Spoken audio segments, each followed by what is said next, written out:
नमस्ते। अफ्रीकी देश सूडान में लगातार जारी हिंसा से आम लोगों का संकट बढ़ता जा रहा है और एक बड़ा इलाका भयावह स्थिति का सामना कर रहा है। संयुक्त राष्ट्र की एजेंसी ने चेतावनी दी है कि पश्चिमी सूडान के दारफुर में भूखमरी को रोकने के लिए समय निकलता जा रहा है और हिंसा देश को तबाह कर रही है। विश्व खाद्य कार्यक्रम यानी WFP के पूर्वी अफ्रीका के क्षेत्रीय निदेशक ने शुक्रवार को कहा कि दारफुर में राशन की कमी का ये आलम है कि लोगों को घास और मूंगफली के छिलके खाने के लिए मजबूर होना पड़ रहा है। स्थिति इतनी गंभीर है कि अगर दारफुर में जल्दी से जल्दी सहायता नहीं पहुंचती है तो फिर इस इलाके के साथ ही सूडान के दूसरे संघर्ष प्रभावित क्षेत्रों में भी व्यापक भूखमरी फैल सकती है। इससे बड़ी संख्या में मौतें होने का खतरा है। विश्व खाद्य कार्यक्रम के अनुसार दारफुर में खाद्य सहायता की डिलीवरी लड़ाई और दूसरी बाधाओं के कारण रुक रही है। इससे क्षेत्र के कम से कम 17 लाख लोग भूख के आपातकालीन स्तर का सामना कर रहे हैं। आपको याद दिला दें कि पिछले दिनों ही हमारे दूसरे channel Hindustan news and tips पर सूडान पर एक विस्तृत रिपोर्ट प्रस्तुत की गई थी, जिसमें सूडान के ताजा संकट की आशंका जताई गई थी। अब वैश्विक संगठनों ने इस रिपोर्ट पर मोहर लगा दी है और सूडान में एक विशाल मुस्लिम आबादी भूखमरी के कगार पर पहुंच गई है। गुरुवार को दक्षिण दारफुर में मुसलमान बंदूकधारियों ने रेड क्रॉस की अंतर्राष्ट्रीय समिति यानी ICRC के 2 ड्राइवरों की हत्या कर दी और 3 कर्मचारी घायल हो गए। संगठन ने कहा है कि सशस्त्र हिंसा से प्रभावित समुदायों के बीच संकट का आकलन करने के लिए ICRC टीम पर हमला किया गया।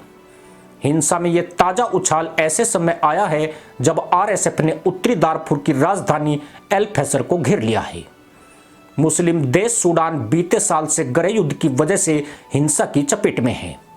सूडानी सेना और अर्धसैनिक रैपिड सपोर्ट फोर्सेज यानी RSF के बीच लड़ाई के चलते आम लोगों के सामने बड़ी मुश्किल खड़ी हो रही है। सूडान में बीते 1 साल में यौन हिंसा और नागरिकों पर हमले की शिकायतें लगातार आई है। इसने लोगों को बड़े स्तर पर पलायन के लिए मजबूर किया है। यहाँ मुल्ला किस कदर बेकाबू है ये इसी से समझा जा सकता है कि शहर और इसके आसपास के इलाकों में मनमाने ढंग से हत्याएं बढ़ रही है और पूरे के पूरे गांवों को जलाया जा रहा है। एल फैसर दारफुर का एकमात्र शहर है जिस पर RSF ने कब्जा नहीं किया है और यहाँ हजारों लोग विस्थापित होकर आए हैं। संयुक्त राष्ट्र की बच्चों की एजेंसी यूनिसेफ के अनुसार शहर में शरण लेने वालों में से कम 5 लाख लोग सूडान में अन्य जगहों पर हिंसा से विस्थापित हुए हैं। हाल के हफ्तों में एल फैसर में 36,000 से अधिक लोगों को अपने घरों से भागने के लिए मजबूर होना पड़ा है। 2 हफ्ते पहले लड़ाई बढ़ने के बाद से शहर में और उसके आसपास कम से कम 43 लोग मारे गए हैं। सूडान में जारी संघर्ष की वजह से लाखों लोग सूडान में ही अब विस्थापित हो चुके हैं। बिगड़ती स्थिति को देखते हुए संयुक्त राष्ट्र ने चेतावनी दी है कि सूडान में अकाल जैसे हालात पैदा हो रहे हैं जो और खराब हो सकते हैं।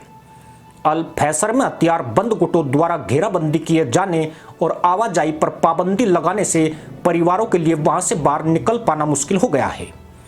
यह चिंताजनक घटनाक्रम ऐसे समय में हो रहा है जब सूडान में बर्बर हिंसा देश को हिंसक टकराव के कारण उपजने वाले अकाल और जनहानि की ओर धकेल रही है। सूडान में अतिरिक्त 1.5 मिलियन बच्चों के जुलाई तक भूख के संकट के स्तर में गिरने की आशंका है, क्योंकि हिंसक संघर्ष विस्थापन और खाद्य पदार्थों की आसमान छूती कीमतें जारी है और मौसमी फसल खराब होने की संभावना है। सूडान में भूख का सामना करने वाले लोगों की संख्या पिछले वर्ष के मुकाबले दोगुनी हो गई है। देश के 40 मिलियन लोगों में से 20.3 मिलियन से अधिक या 42% से अधिक लोग खाद्य असुरक्षा के संकट स्तर का सामना कर रहे हैं।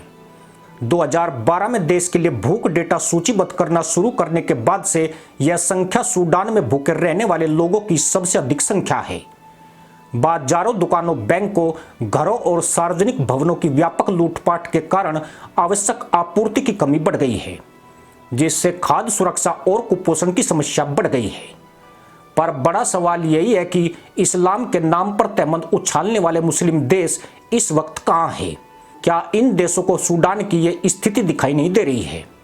सूडान इस वक्त दाने दाने के लिए मोहताज है और वहां की 97% मुस्लिम आबादी इस वक्त इन मुस्लिम देशों की तरफ किसी भिखारी की तरह देख रही है। पर लगता यूं है कि इन मुस्लिम देशों के कानों पर जू नहीं रेंगी है। इसी के साथ अनुमति दोस्तों, जय हिंद, वंदे मातरम।